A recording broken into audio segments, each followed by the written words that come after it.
রাশিয়ার সঙ্গে যুদ্ধে যাওয়া উচিত হয়নি, ডিকটেটর জেলেনস্কি। ট্রাম্প আজ 21শে পদক প্রদান করবেন প্রধান উপদেষ্টা। জেলেনস্কিকে স্বৈরাচার বলেন ডোনাল্ড ট্রাম্প। গাজা পুনর্গঠনের প্রয়োজন 5,320 কোটি মার্কিন ডলার। সর্বশেষ থাকছে যুক্তরাষ্ট্রে মাঝ আকাশে ফের 2 বিমানের সংঘর্ষ। এতক্ষণ শুনলেন সংবাদ শিরোনাম, এবার থাকছে বিস্তারিত।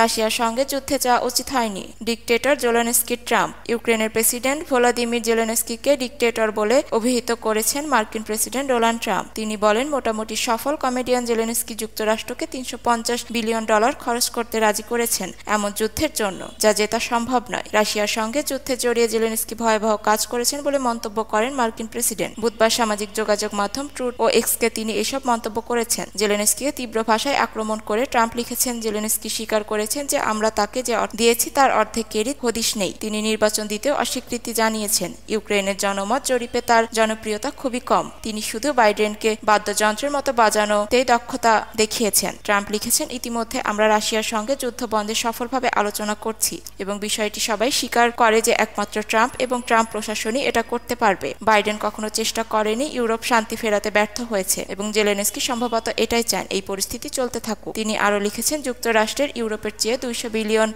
বেশি ব্যয় করেছে, যেখানে ইউরোপের অর্থায়ন গ্যারান্টিড এবং যুক্তরাষ্ট্রের কিছুই ফিরে পাবে না। এই যুদ্ধ আমাদের চেয়ে ইউরোপের জন্য অনেক বেশি গুরুত্বপূর্ণ হওয়ার পরও স্লিপি জো বাইডেন কেন সম্মতা দাবি করেননি, যেখানে আমাদের আলাদা করেছে এক বিশাল সমুদ্র, সুন্দর মহাসাগর। শেষে মার্কিন প্রেসিডেন্ট লিখেছেন, আমি ইউক্রেনকে ভালোবাসি, কিন্তু জেলেনস্কি এক ভয়াবহ কাজ করেছেন। তার দেশ বিধ্বস্ত, লাখো মানুষ অকারণে মারা গেছেন। এই ধ্বংসযজ্ঞ এখনো চলছে। আজ 21শে পদক প্রদান করবেন প্রধান উপদেষ্টা।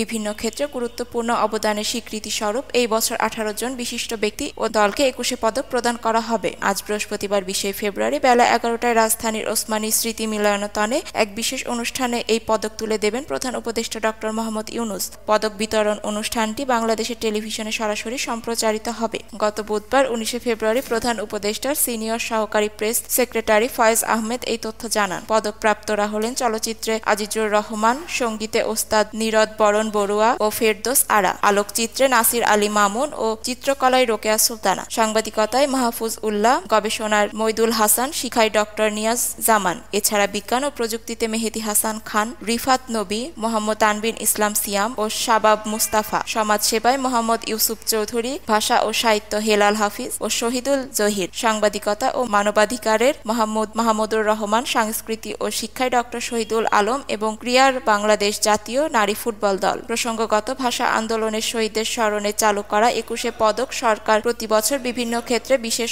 অবদানের স্বীকৃতি হিসেবে দিয়ে থাকে। দেশের বিশিষ্ট সাহিত্যিক, শিল্পী, শিক্ষাবিদ, ভাষা সৈনিক, ভাষাবিদ, গবেষক, সাংবাদিক, অর্থনীতিবিদ, দারিদ্র্য বিমোচনে অবদান রাখা ব্যক্তিত্ব ও প্রতিষ্ঠানকে জাতীয় পর্যায়ে অন্যান্য অবদানের স্বীকৃতি হিসেবে 1976 সাল থেকে 21শে পদক দেওয়া হচ্ছে। জেলেনস্কিকে স্বৈরাচার বলেন ডোনাল্ড ট্রাম্প। ইউক্রেনের প্রেসিডেন্ট ভলোদিমির জেলেনস্কিকে স্বৈরাচার বলেন ডোনাল্ড ট্রাম্প। তিনি বলেন, স্বৈরশাসক জেলেনস্কির দ্রুত পদক্ষেপ নেওয়া উচিত, নয়তো তার দেশের মানুষ কিছুই অবশিষ্ট থাকবে না। গতকাল বুধবার 19 ফেব্রুয়ারি ট্রুথ সোশ্যালকে এক পোস্টে এসব কথা বলেন ট্রাম্প। এর আগে জেলেনস্কি বলেছিলেন যে ট্রাম্প রাশিয়ার বিভ্রান্তিমূলক প্রচারণার ফাঁদে আটকা পড়েছেন, যখন ট্রাম্প দাবি করেছিলেন 2022 সালে রাশিয়ার আক্রমণের জন্য ইউক্রেনই দায়ী। মূলত গত মঙ্গলবার ফ্লোরিডায় সাংবাদিকদের প্রশ্নোত্তরে ট্রাম্প দাবি করেন, ইউক্রেনের প্রেসিডেন্ট জনপ্রিয়তা তলানিতে পৌঁছেছে। মেয়াদ শেষে 9 মাস পরও নির্বাচন না দেওয়ায় সমালোচনা করেন তিনি। বিরল খনিজ দেওয়ার সিদ্ধান্ত থেকে সরে আসায় জেলেনস্কির বিরুদ্ধে চুক্তির ভঙ্গের অভিযোগও করেন। মার্কিন প্রেসিডেন্টের বক্তব্যে কড়া প্রতিক্রিয়া জানিয়েছেন ইউরোপীয় নেতারা। ট্রাম্পের সমালোচনা করেছেন জার্মান চ্যান্সেলর ওলাফ সোলজ, যুক্তরাজ্যের প্রধানমন্ত্রী কেইর স্টামার, সুইডেনের প্রধানমন্ত্রী উলফ ক্রিস্টারসন সহ অনেকে। উল্লেখযোগ্য, প্রেসিডেন্ট জেলেনস্কির গণতান্ত্রিক পদের বৈধতা অস্বীকার করা ভুল এবং ভয়ঙ্কর আখ্যা দিয়ে German chancellor Olaf Scholz জেলেনস্কিকে phone করে সমর্থনের কথা জানিয়েছেন। যুক্তরাষ্ট্রের প্রধানমন্ত্রী কেইর স্টামার 2022 এর ফেব্রুয়ারিতে রাশিয়ার অভিযান শুরুর পর থেকেই মার্শাল ল জারি করা হয় ইউক্রেনে। প্রেসিডেন্ট হিসেবে 2024 সালের মে মাসে মেয়াদ শেষ হয় জেলেনস্কির। গাজা পুনর্গঠনের প্রয়োজন 5,320 কোটি মার্কিন ডলার।